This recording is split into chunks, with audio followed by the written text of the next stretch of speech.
أعوذ بالله السميع العليم من الشيطان الرجيم من همزه ونفخه ونفثه.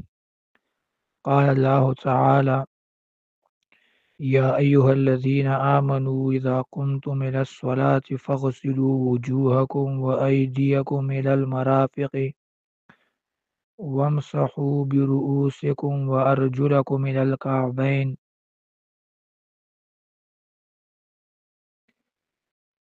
تفسیر آیات الأحکام، اس کی یہ چوتھی درس ہے۔ وضو کے متعلق کچھ ابحاث وہ بیان ہو چکی ہے بفضل اللہ و بمشیئتہ تعالی۔ مزید وضاحت اس آیات کی، جس کو آیت الوضو بھی کہا جاتا ہے، اس کی یہ ہے کہ فغسلو جواب شرط ہے اور جزا ہے ما قبل اذا قمتم شرط کے لیے۔ تو یہاں پر فا میں تین احتمالات تھی جو ہم نے بیان کی تھی، کہ فا یا ترتیب کے لیے ہے یا تعقیب کے لیے ہے، اور تیسری تو ظاہر ہے کہ فا جواب شرط میں لائی گئی ہے، جو عموماً اور اکثر مواضع میں اس طرح کیا جاتا ہے۔ پھر اس پر کچھ فوائد مرتب کی گئی تھی کہ فا تعقیب کے لیے ہے تو نیت کے بعد فوراً وضو اور فعل الوضو ہونی چاہیے۔ ایسا نہ ہو کہ نیت اور فعل الوضو اس میں فصل طویل آ جائے، کیونکہ فا یہ تعقیب پر دلالت کرتی ہے۔ لذا قمتم میں نیت کا بیان تھا، تو فغسلو فوراً اس کے بعد وضو شروع کرو گے، جبکہ دوسرے عبادات مثلا روزہ وغیرہ اس میں فصل طویل وہ آ سکتا ہے۔ نیت انسان رمضان کے روزے کا رات کو کرے گا اور روزہ وہ صبح کو رکھے گا، اور حدیث میں بھی ہے من لم یبیت الصیام فلا صیام لہ، کہ جس نے نیت رات سے نہیں کی فرض روزے کی تو اس کا روزہ صحیح نہیں ہے۔ تو فرض روزے میں فصل طویل نیت میں، اور فعل الروزہ میں جو کل کو روزہ رکھے گا اس میں لمبی طویل رات اس کا فصل آ سکتا ہے۔ لیکن یہاں پر فغسلو میں فا دلالت کرتی ہے کہ وضو میں نیت اور فعل میں فصل طویل جائز نہیں ہے۔ دوسرا فائدہ یہ تھا کہ یہ فا تمام معطوفات پر داخل ہے، کیونکہ معطوف حکم معطوف علیہ میں ہوتا ہے۔ تو جیسے فغسلو پر داخل ہے، اس طرح وَأَيْدِيَكُمْ او برؤوسکم وارجلکم، ان تمام پر یہ فا داخل ہے، تو تمام معطوفات کا حکم ایک ہے۔ تو اس سے یہ فائدہ اخذ ہوتا ہے کہ غسل الاعضاء میں موالات شرط ہے، یعنی ایک عضو کے فوراً بعد دوسرا عضو وہ دھونا لازمی اور شرط ہے صحت وضو کے لیے۔ اگر یہ موالات اور یہ شرط ہو، یہ فوت ہو جائے تو وہ وضو شرعی وضو نہیں ہوگا۔ اور موالات یعنی فصل کتنا ہونا چاہیے، کتنا ٹائم، کتنی مدت ہونی چاہیے، تو اس کے میں کوئی صریح نص وارد نہیں ہے، اس لیے فقہا کے اقوال پر اکتفا کیا گیا ہے فقہ کے کتب میں یہ ایک شرط لگائی ہے کہ ایک عضو کے خشک ہونے سے پہلے پہلے دوسرا عضو وہ دھونا لازمی اور شرط ہے۔ تیسرا فائدہ یہ بیان کیا گیا تھا کہ فا ہم نے کہا تھا ترتیب کے لیے ہے، تو اعضاء میں ترتیب بھی لازم اور شرط اور واجب ہے۔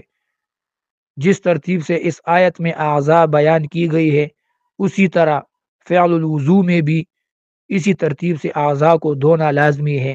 پہلے وجہ، پھر غسل الیدین، پھر مسح، اور پھر رجلین پاؤ۔ تو ترتیب شرط ہے کیونکہ فا یہاں پر ترتیب کے لیے ہے۔ ایک اور فائدہ یہ اس سے معلوم ہوتا ہے کہ یہاں پر اذا قمتم الی الصلاۃ کے فوراً بعد فا لائی گئی ہے فغسلو، جو تعقیب مع الوصل پر دلالت کرتی ہے، تو اس لیے وضو سے پہلے استنجا وہ لازم اور شرط نہیں ہے صحت وضو کے لیے، الا مگر ما خرج من البول، بول کے بعد صرف استنجا ہوگی، اس کے علاوہ ہر وضو میں استنجا وہ شرط نہیں ہے، کیونکہ یہاں پر اذا قمتم الی الصلاۃ فاغسلوا، یہاں غسل الوجہ سے وضو اس کا طریقہ شروع کیا گیا ہے، تو استنجا کا ذکر وہ یہاں پر نہیں ہے۔ چوتھا ایک فائدہ یہ معلوم ہوتا ہے، فاما تعقیب مع الوصل سے یہ فائدہ معلوم ہوتا ہے کہ یہاں پر وضو میں تسمیہ بھی واجب نہیں ہے، بغیر بسم اللہ کے وضو کرنا یہ بھی ثابت اور صحیح ہے، کیونکہ یہاں پر اذا قمتم کے بعد فوراً فغسلوا غسل الوجہ کا ذکر آیا ہے اور تسمیہ کا ذکر نہیں ہے۔ اگر تسمیہ اور بسم اللہ پڑھنا واجب اور شرط ہوتی وضو کے لیے تو یہاں آیت میں ذکر ہوتی، اور حدیث جو آئی ہے اس باب میں لا وضوء لمن لم یذکر اسم اللہ، تو وہ حدیث امام احمد کے نزد ثابت نہیں ہے، اگرچہ اس حدیث پر صحابہ کا عمل موجود ہے، عمر رضی اللہ عنہ وغیرہ سے، لیکن پھر عمل صحابہ سے یہ صرف استحباب کا درجہ وہ اختیار کر لے گی، وضو میں تسمیہ اور بسم اللہ مستحب ہوگی اور شرط اور واجب نہیں ہوگی۔ اس لیے اگر کوئی قصدن عمدن بھی وضو میں بسم اللہ نہ پڑھے تو وہ وضو صحیح، اس پر حکم صحیح کا لگے گا۔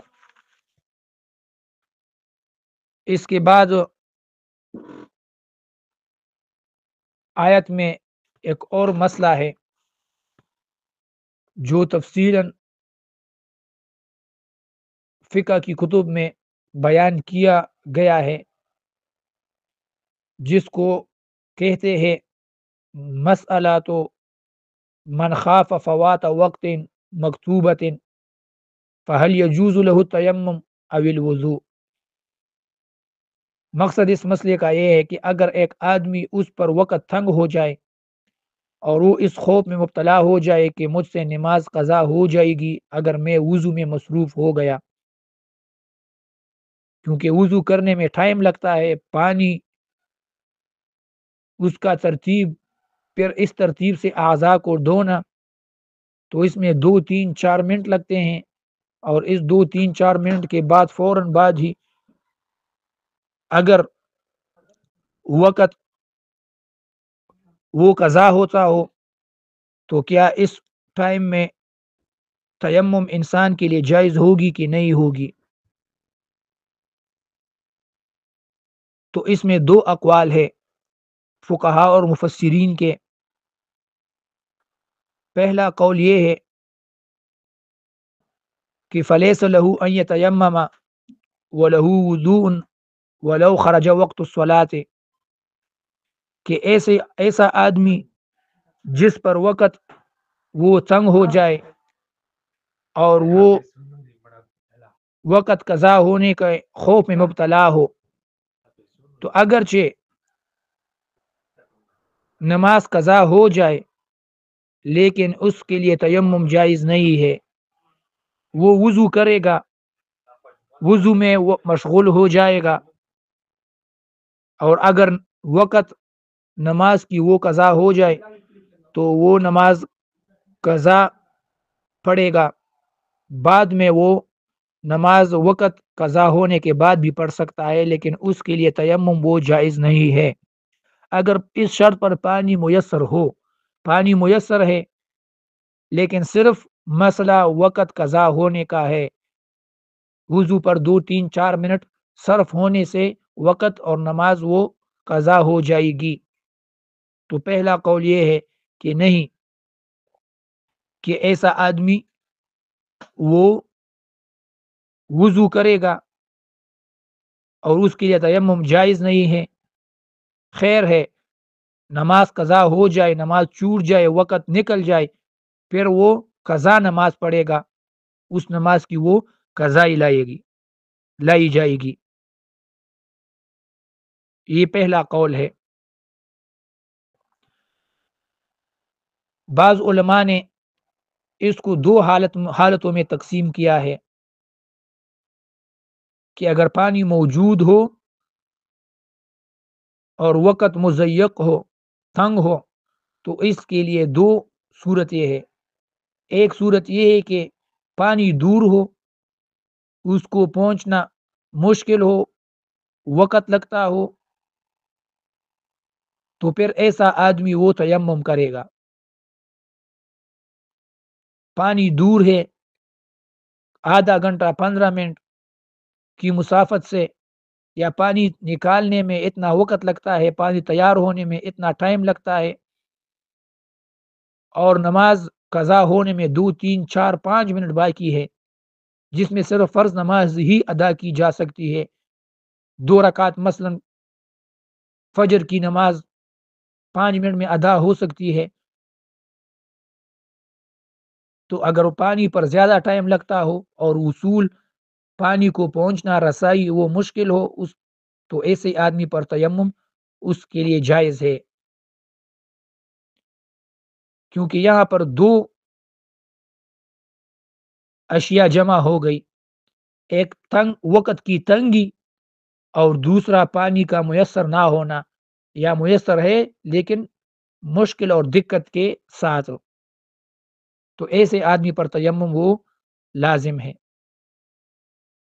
دوسرا قول یہ ہے کہ فمن ذاق علیہ الوقت اشتغل بشرطها،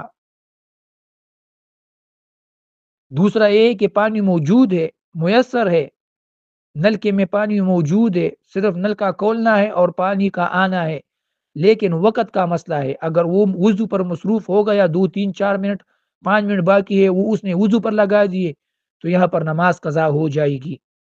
تو ایسے آدمی کے لیے جیسے ہم نے بیان کیا کہ فعلیہ وضو ولو خرجا وقت الصلاۃ، ایسے آدمی پر وضو لازم ہے اگرچہ نماز کا وقت وہ قضا ہو جائے، اور اس سے علماء فقہا وہ تعبیر کرتے ہیں اس عبارت سے، او مشتغل بشرطها یحصل قریبا ولو صلی خارج الوقت، اور مشتغل بشرطها یعنی ایسا آدمی نماز کی شرط پر مشتغل ہوگا، کیونکہ وضو یہ نماز کے لیے شرط ہے، تو مشروط جو نماز ہے اس کو چھوڑ کر وہ پہلے شرط جو وضو ہے اس پر مشتغل ہوگا، اس میں وقت لگائے گا، چاہے وقت 2 3 4 منٹ ہی باقی ہو، اس سے فارغ ہو کر اگر نماز قضا ہو چکی ہو تو پھر بھی وہ نماز بعد میں قضا اس کی لائی جائے گی، لیکن تیمم اس کے لیے وہ جائز نہیں ہے۔ تو یہ ایک مسئلہ تھا کہ جس کو عنوان سے یاد کیا جاتا ہے من خاف فوات الوقت المکتوبہ، فغسلوا وجوہکم، جیسے پہلے ہم نے بار بار ذکر کیا اشارتاً کہ اس آیت میں جو اعضاء کا بیان ہے وہ رکن اور فرض ہے، تو اس لیے غسل الوجہ وہ فرض ہے۔ پھر رکن اور واجب یا فرض، اس میں تھوڑا سا فرق یہ ہے کہ فرض وہ ہوتا ہے کہ جس کے فوت ہونے سے اس کا تدارک وہ کیا جا سکتا ہے۔ اگر وہ فوت ہو جائے تو اس کا تدارک کسی اور فعل سے وہ کیا جا سکتا ہے، مثلا نماز میں سجدہ سہوا سے بعض واجبات اس کا تدارک کیا جا سکتا ہے۔ لیکن رکن اس کو کہتے ہیں جس کا تدارک دوسرے فعل سے وہ جائز نہیں، بلکہ خود ہی وہ فعل اس کا تدارک کرے گی۔ مثال کے طور پر سجدہ ہے نماز میں، رکوع ہے نماز میں، یہ ارکان ہے، تو جس سے سجدہ رکوع وہ فوت ہو گئی تو وہ سجدہ سہوا سے اس کا تدارک نہیں ہوگا، بلکہ وہی رکوع اور وہی سجدہ کرنے سے اس نماز کی اتمام ہوگی۔ تو اسی طرح غسل الوجہ، یہاں پر غسل الیدین، مسح، یہ تمام اعضاء جو اس آیت میں ذکر ہے یہ ارکان ہے۔ یہ اگر کسی سے خطاً و نسیاً یا عمدن و قصدن فوت ہو جائے تو اس کی تدارک وہ کسی اور فعل سے نہیں ہو سکتی تب تک جب تک وہ یہ اعضاء دوبارہ دھو نہ لیں۔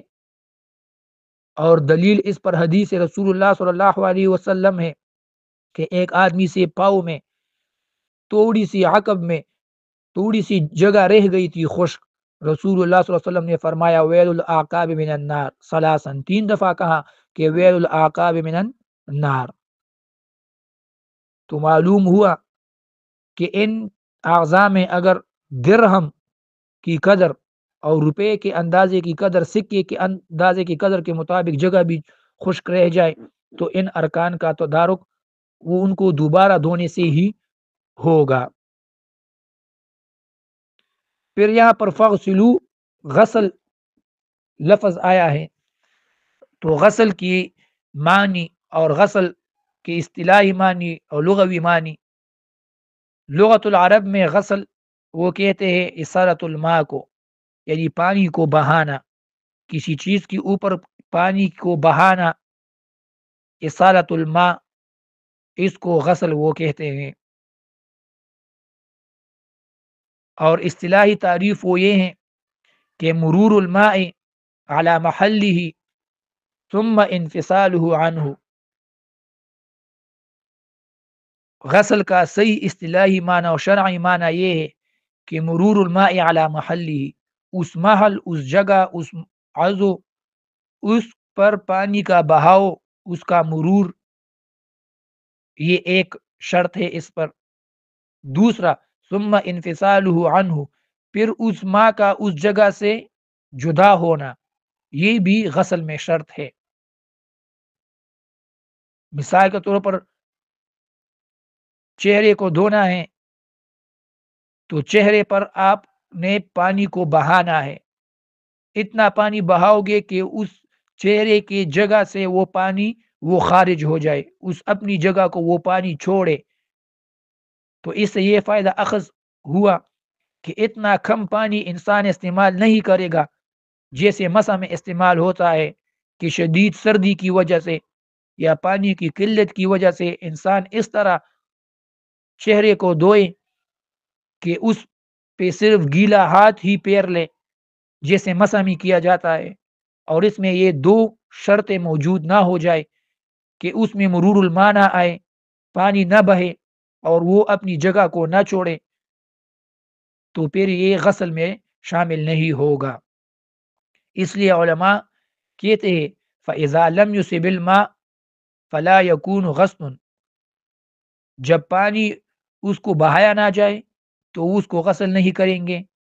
دوسرا وَإِذَا لَمْ يَنْفَصِلْ عَنْ مَكَانِهِ فَلَا غَسْلٌ، اور اگر وہ پانی اگر آپ نے بہا دیا لیکن وہ اپنی جگہ نہ چھوڑ دے، وہ اب پانی اپنی جگہ سے وہ خارج نہ ہو جائے، وہ نکلے نہ اس جگہ سے، فلا غسل، یہ غسل نہیں ہے۔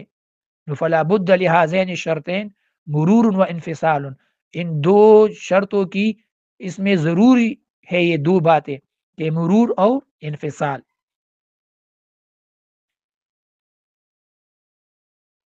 اس کے بعد 3 اشیاء استعمال ہوتی ہے شریعت میں.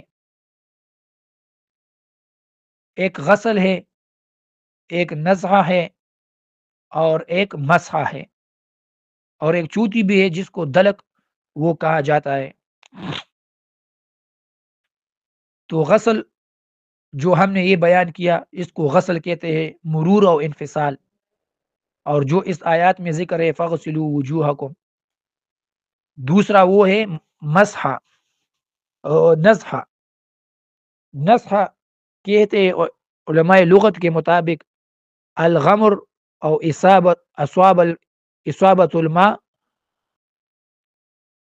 مع بلا انفصال، کہ الغمر پانی کو اس پہ چھینٹنا، پانی پہنچ گئی اس جگہ کو، جیسے ایک قطرہ ایک جگہ پر گرانا. یہ کتاب میرے سامنے پڑی ہے، تو اس کتاب پر میں اوپر سے ایک قطرہ پانی کا وہ بہاؤ تو وہ قطرہ اسی جگہ پر اوپر کتاب تک پہنچ جائے گا، لیکن وہ اسی جگہ پر رک جائے اور اس مکان سے، اس جگہ سے، اس صفحے سے وہ پانی منتشر نہ ہو جائے، اس سے نہ بہے. تو اس کو کہتے ہیں نزحہ، جس کو ہم چڑھ کہتے ہیں، پانی چھڑکانا. اور یہ احادیث میں ثابت ہے. بعض نجاست وہ خفیف ہوتی ہے تو صرف نزحہ سے پانی چھڑکنے سے بھی وہ نجاست وہ طہارت اختیار کر لیتی ہے. مثال ہم نے دی تھی مزی کی، کہ انسان سے شہوت کی وجہ سے کچھ پانی نکلے عضو خاص سے، تو اس کا حکم یہ ہے حدیث علی رضی اللہ عنہ میں کہ اس پر غسل بھی واجب نہیں ہے، اور اس پانی، اس جگہ کو، کپڑے کو، اس بدن کی جگہ کو دھونا بھی وہ لازم اور واجب نہیں ہے.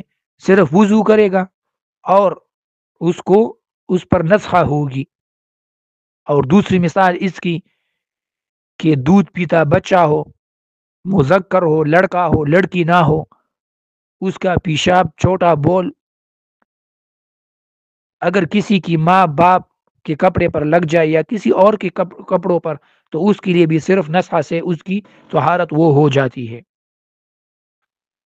اور تیسرا ہے وہ مسحہ. مسحہ ان تینوں سے زیادہ اخف ہے، ان دونوں سے، کہ گیلا پن، گیلا ہاتھ کسی چیز کو لگانا، تو اس کو کہتے ہیں وہ مسحہ. تو فغسلوا وجوہکم اس آیت میں غسل کا بیان ہے. تو اس سے ایک اور فائدہ ہمیں ملا کہ الدلک لیس بواجب، دلک جو ہوتا ہے اعضاء کو رگڑنا، دھونے کے بعد، دھونے کے ساتھ ساتھ کسی عضو کو رگڑنا، اس پر ہاتھ رگڑنے کی صورت میں پیرنا، یہ لازم اور واجب نہیں ہے، صرف غسل ہے. اور غسل کی تعریف ہم نے کی کہ اس جگہ پر پانی، اس کو پانی پہنچانا اور پانی اس جگہ سے منفصل کرنا، اس جگہ سے خارج ہونا، جگہ چھوڑنا. تو رگڑنا اعضاء کا وہ لازم اور واجب نہیں ہے، کیونکہ یہاں پر غسل آیا ہے. اور دلک الگ چیز ہے. دلک رگڑنے کو کہتے ہیں، پانی کسی چیز پر آپ لگائے پھر اس کو آپ ملے ہاتھ کے ساتھ، اس کو رگڑے، تو اس کو کہتے ہیں دلک. تو دلک مستحب ہے لیکن وہ لازم اور واجب نہیں ہے. اور یہ فائدہ حدیث رسول اللہ صلی اللہ علیہ وسلم سے بھی معلوم ہوتا ہے کہ رسول اللہ صلی اللہ علیہ وسلم نے عورت کو کہا تھا، صحابیہ کو، حیض کے خون کے بارے میں، کہ اپنے اس حیض کے خون کو جب کسی کپڑے پر لگ جائے تو اغسلی ہی، اس کو دو. پھر اس کے بعد دلک کا ذکر آیا ہے. تو معلوم ہوتا ہے اس حدیث سے کہ غسل اور دلک اس میں فرق ہے. اس وجہ سے رسول اللہ صلی اللہ علیہ وسلم نے اس کو غسل کا بھی حکم دیا ہے کہ اغسلی اور سمد لکی ہی، اس کو دلک بھی کرو، رگڑو بھی اور غسل بھی کرو. تو وہاں پر دونوں حکم آیا ہے. یہاں پر آیت الوضو میں فغسلوا وجوہکم صرف غسل کا بیان آیا ہے اور دلک کا بیان وہ نہیں آیا ہے. تو اس حدیث سے معلوم ہوتا ہے کہ دلک غیر ہوتا ہے وہ غسل سے. یہ دلک یہ امر زائد ہے، اصل چیز وہ غسل ہے. فغسلوا وجوہکم، پھر فغسلوا وجوہکم اس میں دو عمومات ہے. ایک عموم متعلق بالفعل ہے. کیا مطلب؟ مقصد یہ ہے کہ عموم متعلق بالفعل فغسلوا وجوہکم، اس میں عموم ہے، یعنی فغسلوا مطلق غسل آیا ہے، ایک بار، دو بار، تین بار، اس کا ذکر آیت میں نہیں ہے. فغسلوا بس فقط جو غسل کی تعریف ہم نے پہلے کی اس کے مطابق اگر آپ نے کسی عضو کو دھو لیا تو وجوب اور رکن وہ پورا ہو گیا، اور آیت پر وہ اللہ تعالیٰ کا حکم اس کو آپ نے بجا لیا. تو ایک دفعہ دھونے سے بھی انسان کا ذمہ وہ فارغ ہوتا ہے. احادیث میں جو دو دفعہ اور تین دفعہ آیا ہے، ایک اعضا کو دو دفعہ بھی دھو سکتے ہو، تین دفعہ بھی دھو سکتے ہو. بعض اعضا کو ایک دفعہ دو، بعض کو دو دفعہ دو، بعض کو تین دفعہ دو. اس طرح اختلاف اور مختلف طریقوں سے آپ دھو سکتے ہو، وہ استحباب پر مبنی ہے. لیکن واجب اور فرض صرف ایک دفعہ غسل ہے، تو اس کو کہتے ہیں عموم متعلق بالفعل. یہ ایک ایسا عموم ہے کہ فعل تک متعلق ہے، کہ ایک دفعہ فغسلوا وجوہکم، ان تمام اعضاء کو ایک دفعہ دھونا اور غسل کرنا یہ واجب ہے. دوسرا فائدہ یہ معلوم ہوتا ہے فغسلوا وجوہکم اور احادیث کو ملا کر، کہ احادیث میں صرف غسل کی تکرار آئی ہے. ہاتھوں کو، پاؤں کو، چہرے کو، اس کو آپ دو تین دفعہ دھو سکتے ہو، اس میں تکرار جو وہ جائز اور مستحب ہے. جبکہ مسح میں ومسحوا برؤوسکم اس میں تکرار نہیں ہے، حدیث میں بھی نہیں ہے اور اس آیت میں بھی نہیں ہے.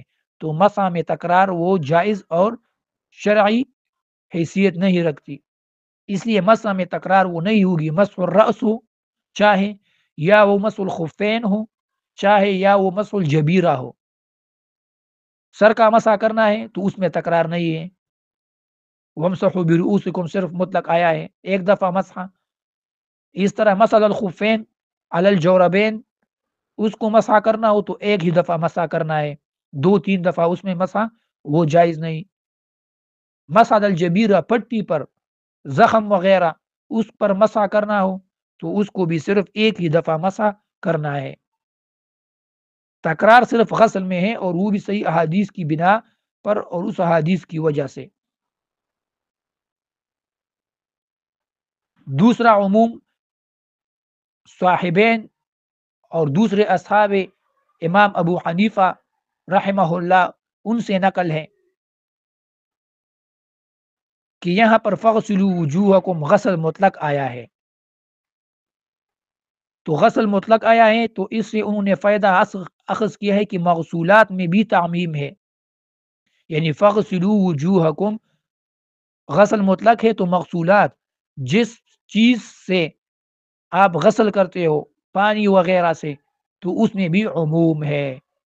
یہ دوسرا عموم ہے آیت سے، فغسلوا سے مطلب پانی کے علاوہ نبیذ، شربت، سرکے کا پانی یا عرق گلاب وغیرہ، اس طرح کی دوسری پانی سے بھی آپ غسل وہ کر سکتے ہو، کیونکہ یہاں پر فغسلوا وجوہکم آیا ہے مطلقاً. اور غسل ان اشیاء سے بھی ہو سکتی ہے، عرق گلاب سے آپ کسی چیز کو دھو سکتے ہو، شربت وغیرہ سے آپ کسی چیز کو وہ دھو سکتے ہو، سرکے سے آپ کسی چیز کو دھو سکتے ہو. تو اسی طرح سرکہ اور نبیذ اور اس طرح عرق گلاب وغیرہ ان مغسولات پر وضو بھی وہ جائز ہے، کیونکہ یہاں پر عموم ہے فغسلوا وجوہکم، مطلق صرف پانی کا ذکر نہیں ہے، مطلق غسل آیا ہے. جس چیز سے بھی غسل اور چیز کو دھونا عرف میں وہ صحیح ہوتا ہو، جس سے دھویا جا سکتا ہو، تو اس پر وضو بھی جائز ہے. لیکن یہ ایک کمزور اور ضعیف استدلال ہے. وجہ اس کی یہ ہے جو بات میں آیت میں خود ہی بیان ہوئی ہے، فَإِن لَّمْ تَجِدُوا مَاءً، فَإِن لَّمْ تَجِدُوا مَاءً، وہاں سے معلوم ہوتا ہے کہ فَإِن لَّمْ تَجِدُوا مَاءً، یہ ماءً جو ذکر ہے تو یہاں پر فَاغْسِلُوا وُجُوهَكُمْ، اس میں بھی یہ ماءً مراد ہے کہ فَاغْسِلُوا وُجُوهَكُمْ، فَاغْسِلُوا وُجُوهَكُمْ بِالْمَاءِ، تو آخر آیت میں پھر ہوگی فَإِن لَّمْ تَجِدُوا مَاءً فَتَيَمَّمُوا، اگر پانی میسر نہ ہو اور پانی نہ ملے تو پھر تیمم کرو گے، تو وہاں تیمم میں فَإِن لَّمْ تَجِدُوا مَاءً آیا ہے، جس سے معلوم ہوتا ہے کہ مغسولات میں عموم نہیں ہے، یعنی غسل صرف اور صرف وضو وہ صرف پانی پر ہی جائز ہے، باقی مغسولات عرق گلاب کا پانی، سرکے کا پانی، شربت کا پانی، نبیذ کا پانی، اس پر وضو نہیں ہو سکتا۔ تو یہ اطلاق ثانی جو ہم نے بیان کیا وہ صحیح نہیں ہے، بلکہ وہ مقید ہے پانی سے، آیات کی خود ہی اس پر دلیل ہے فَإِن لَّمْ تَجِدُوا مَاءً سے، تو یہ مقید ہے، تو اس لیے یہ عموم یہ ضعیف ہے، صرف پہلا عموم وہ صحیح تھا جو عموم متعلق بالفعل تھا۔ صلی اللہ تعالیٰ خیر